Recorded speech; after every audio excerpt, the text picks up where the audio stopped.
Spoilers. Oh, spoilers. Oh, what a terrible fate for these spoilers. What's up, guys? I'm here, and here we want to do a breakdown slash spoiler discussion, nice and speedy, on chapter 253 of Jujutsu Kaisen. And golly, ladies and gentlemen, this chapter had my toes curling, my eyes rolling into the back of my head. But at the same time, it struck a deep, unbelievable fear into my heart. So we got a lot to talk about, but so little time. So let's not waste any more time, and let's hop right into it. Editing me. Ready. 3, 2, 1. Go.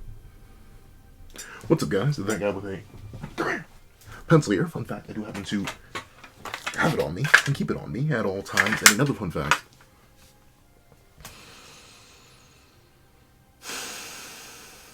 You know, the moment it opened up with this, I should have known.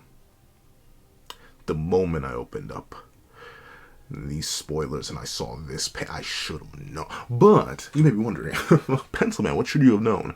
You know what we're here for. And if you don't worry.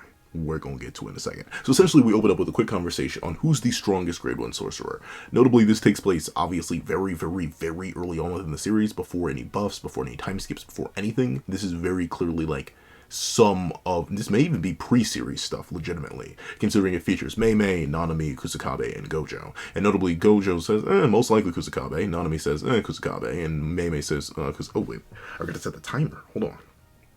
No! My watch is clocked. Okay, we're gonna do old-fashioned timer, aka me watching the clock. But essentially, the question is who's the strongest grade 1 sorcerer, and Kusakabe is consistently be given his top dues, essentially. The only grade 1 sorcerers who are considered maybe above Kusakabe are like ones from the great big 3 families, which would naturally include like Naobito and Naoya, which I agree. I do think they'd be above Kusakabe, even still, just because of their speed. But interesting.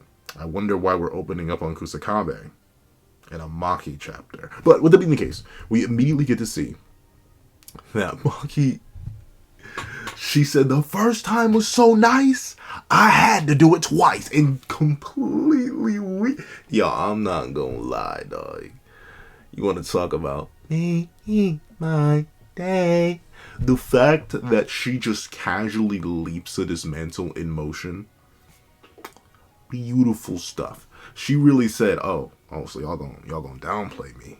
Y'all thought I only dodged 1 dismantle last chapter. Y'all ain't even give me the light post. Hold on, I got you with 2, and she just leaps it. Oh, that's my girl. It, like, once again, I get it. This is very weak Sukuna, but like, dog, ain't nobody was Yuta Okotsu in his domain was not moving like this, y'all. If this doesn't prove to you that Maki has some of the best, if not the best, outside of the literal deities, and maybe an adapted Mahoraga in terms of combat speed, I don't know what will. I genuinely don't know. And then here we go. Oh, but the precog is part of her combat speed, dog. It's part of who she is. We had a whole arc about this. Come on now, wake up. Wake up, stop dreaming. It's time. Hikari fans, go to bed. Yuta fans, hear me out. See the vision. I know you want to wake up from that dream, dog. Let the radiance let you go. I've been playing too much Hollow Knight. But with that being the case, we see that Maki and Sukuna continue to go bar for bar, band for band. But unfortunately, Sukuna, he seems a little bit too ready for it. And this, once again, I'm just going to chalk this up to Sukuna just being built different, dog. Once again, due to the quality of the skins, I can't entirely tell everything. In fact, let me turn the brightness up to max. I don't care if it makes my computer scream. Yeah, Sukuna blocks Soul Split.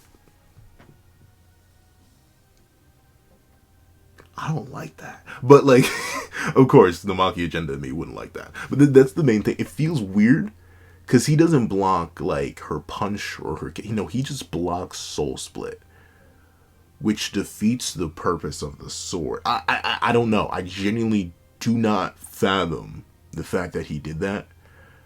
Like what? I don't know. That feels a little bit weird to me, but hey, once again, it's a massive soul split nerf. Maybe if you're just bulky enough. And notably, This Sukuna, if you think the base body doesn't matter, should be less bulky than Yuta, or at least around Yuta's typical durability. So if you want to start stacking, and you want to be like, oh well, maybe Maki just ain't her, here's Sukuna blocking Soul Split. Of course, I have no other explanation for it. Like, he just blocks Soul Split. So that's one hefty nerf, that I won't lie. And you can clearly see Maki's going for it, but Sukuna's also going for it, and they just exchange this block here. Then they immediately get back into motion. Now, admittedly, I genuinely don't even know like, where are they? I don't know what happens in this game. Like, I think they leap into a parking garage, and then Sukuna causes, like, massive craziness, some madness here, and throws everything out and about all towards Maki. Maki weaves a lot of the cars, but Sukuna, I'll admit, like, as a guy who was slandering Sukuna for throwing out a fire extinguisher, man, bro knows how to use environmental distractions. Like, he had Maki focus on the car coming towards her, only to sneak behind the car behind her, and then send out a dismantle through the car. This man was moving devious. And he was also taking advantage of the fact that Maki still can't sense him. Like, I think that still implies she can perceive him, but, like, in terms of motion, she needs to read the air, read the movements. Where someone like Yuta, or someone like Akari, or someone like Yuji would have been able to see, in quotation marks, Sukuna being behind there because of his massive amounts of cursed energy and him charging up Dismantle. Maki didn't really have a choice in the matter. She just had to deal with it organically. And we see that Maki does shockingly, like, I don't know, this is even shocking for me. She just verbatim reacts to it. Like, Sukuna hides the attack behind the car, catches her off guard, but she still manages to block. And notably, I don't, like, I can't tell here, once again, due to the quality of the scan. Maybe this is meant to be, like, this right here is meant to be Life Juice. But, like, it looks like Maki just blocked the slash with Soul Split just straight. Like, I know she's built different, but golly. Once again, this is like, this is supremely off guard. But once again, I keep saying once again, but look at the motion, look at the speed, look at the durability and determination. Sukuna was here. He knocks Maki back with the slash into another building, and this speed demon is already coming around the corner to wombo combo with it. What is bro? Genuinely, what is bro? I have no idea. Bro, he's a monster. He's an animal. He's a creature. He's a demon. But with it being the case, we see that Sukuna comes in for the sneak attack from behind after wombo comboing Maki into a building. But once again, Maki does get tagged here. This goes to show that Maki's precog and her abilities and her strength are, once again, as I've been saying, don't get me wrong, I believe Sukuna is still stronger than Maki and Toji. I ain't never said otherwise. But I also said that they are cleave victims, but apparently not. Like, unless I'm mistaken, Maki does get hit by cleave here. Like, notably, Sukuna does seem to turn his upper hand, and these slashes begin to appear, this and that. But it looks like he does land cleave, but Maki eats it surprisingly well. Like, notably, I don't want to say this, and it still would. I still say Yuta's feat is more impressive. Even though he was domain amped, I still say it's more impressive. She eats the cleave better than Yuta did. Like, at least, no, I may be conflating that with Itadori. I forget, one of them, no. Because Yuta face ate a cleave, but it, like, bursts his juice everywhere. Meanwhile, Maki eats a cleave, and some comes out, but, like, not to crazy amounts. But once again, I will chalk that up to the fact that this is a weaker Sukuna. There's no chance on this. I can't really defend this one. This is just a weaker cleave than the one that Yuta faced, and face tanked. But still, it's impressive that Maki was able to do anything at all in regards to this. Like, that's crazy. And we see Eno. Poor Eno. He goes in. But once again, Sukuna's just like, come on now, little boy. You know what this is. And once again, bro, I keep saying once again, I need to get new words. Where's Ryu? And I'm not talking about Ryu Ishigori. I know where Ryu Ishigori is. He's back in the afterlife. But, like, where's Ryu as in the most powerful thing that Eno can apparently do? I don't think that little arrow thing is Ryu. Eno, if you don't auspiciously summon that beast, bro, I'm about to get tight. But with it being the case, he doesn't have much time to get tight. Sukuna plants his foot. He said, the first time so nice, I had to do it twice. Eno blocked the first hit with the ratio cleaver, but when Sukuna lands this clean hit to his gut, Sukuna realizes, wait a minute, he doesn't have the 7-3 sorcerer curse tool. And immediately we see, I'm not even sure what happens here. I think Kusakabe straight breaks through the roof, because Eno goes flying out the building. It seems like a glass window he goes flying out of. And then we see Kusakabe up here with the ratio cleaver, and he comes down, swings seemingly through the roof, but Sukuna just no-sells it. Once again, he's like, dude, I know who you are. You ain't getting me, bucko. And he clearly was not getting bucko. But with that being the case, you see Sukuna smack Kusakabe away. And then Kusakabe is like, oh, this is looking rough. But Maki immediately charges back in. And remember, Maki does not have quick healing. She doesn't. This was at most like a 1 minute interaction between Eno, Kusakabe, and Sukuna. So for her to get cleaved on her whole torso and to immediately lunge back in, that's my girl. I'm so proud of her. I'm so proud of her. But of course, you can only be proud for so long. As Maki lunges in, and notably, at least I saw in like the translations, apparently she thought she could lunge in and end it. Maki, no, you should have known better. But we see she goes in and then she starts to use Soul Split to ignore the toughness and durability of these objects. And we get her realizing, hey, even if Yuta comes back, the battle will be prolonged. And the longer we prolong this fight, the higher likelihood it is that Sukuna starts to reach back to his full power. Thankfully enough, Sukuna doesn't have an easy way to reach his prime again. Have his RCT output restored. His CT output restored. Luckily enough, there's no way that could happen. But we see Maki lunges in, tears apart these pillars, and then starts sending these as projectiles against Sukuna. But Sukuna, once again, just showing how different this man is on all stat levels, vanishes. He pulls a Choso on her. On Maki.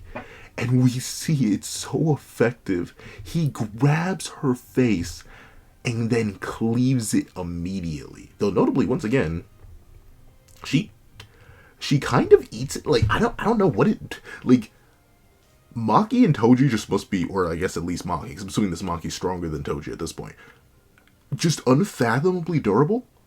Like, she got grabbed by the face and cleaved, and all it did was one, like, she has like the Utahime scar now. For a cleave to the face? Even from a heartless Sukuna, that is crazy. But speaking of crazy, Sukuna generally starts tweaking. Like, he starts losing his good mind. Which I do like. It goes to show that he's actually genuinely intrigued with Maki once again. This does also prove, though, that 252 wasn't actually a sign of Sukuna about to go all out. It was a sign of Sukuna, like, once again, fluctuating. Meaning, none of this matters still. Not really. But we see that Sukuna realizes that Maki's kind of the antithesis to what he is. The perfection of Jujutsu versus the perfection of the flesh, and he wants to see which one is stronger. And of course, we see Maki going for another swing, and I really don't like that Soul Split. It can just be blocked like this. I mean, once again, it's the cross verse nerfs and the inverse nerfs. Because once again, this Sukuna, I mean, actually it depends. He should just have higher reinforcement. So maybe this doesn't necessarily prove anything for Soul Split. It really depends on, like, how much. Do you think the curse energy plays into how much reinforcement, or do you think it's just the output? I don't know. Because we see Sukuna just blocks it. Arm takes another slash from Soul Split. Grabs Soul Split with his bare hands and proceeds to hit my girl with a black flag. No. We don't see her for the rest of the chapter. I'm not saying she's cooked, but to be fair, he hits her with the 3-piece. Like, not the 3-piece, but like the RDC World. He hit her so hard that replayed 3 different times. Like, dog. We got multiple crispy angles of the Black Flash. From behind Sukuna, from behind Maki, and the overhead bird's eye view. What? But to be fair, she's in one piece still. And I ain't talking no Luffy. Like, that's still pretty impressive that she's in one piece off a Sukuna Black Flash. He didn't hit a Black Flash against Gojo. But to be fair, he couldn't. But still, that's crazy. And then, all who's left is the man who started it all. Kusakabe. who needs to stand tall against the king of curses. He gon' get got. Well, Maki recovers, and Yuta recovers, and Yuji recovers. Maybe Choso's gonna come in and help him, but that man's cooked. But overall, W spoilers. Of course, this chapter does nothing but feed further into my agenda. I'm sorry, my fellow heavy hitter fans out there.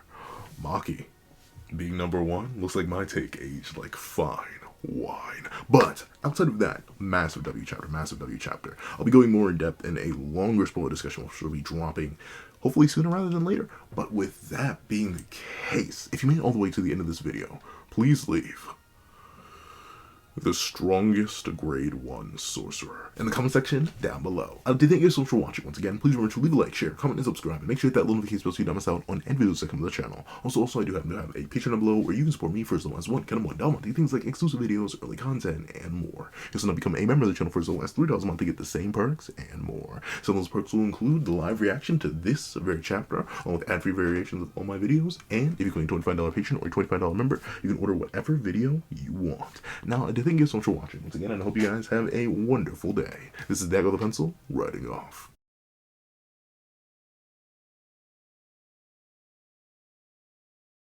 And I'd like to give a thank you to our $3 members, Recliner Plays, Greyhound, Akids Void, Astro, Red Wolf 4765, and Eternal Flame. And I'd like to give another thank you to our $5 patrons, Victor, Steron, Sean, RNG Master, Midnight Lord 21, Metal Solid Crisis, Kevin, Igneel, and EHack1. And I'd like to give a gargantuan thank you to our $7 members, Autumn Mornings Lazo and Jan Tomaz.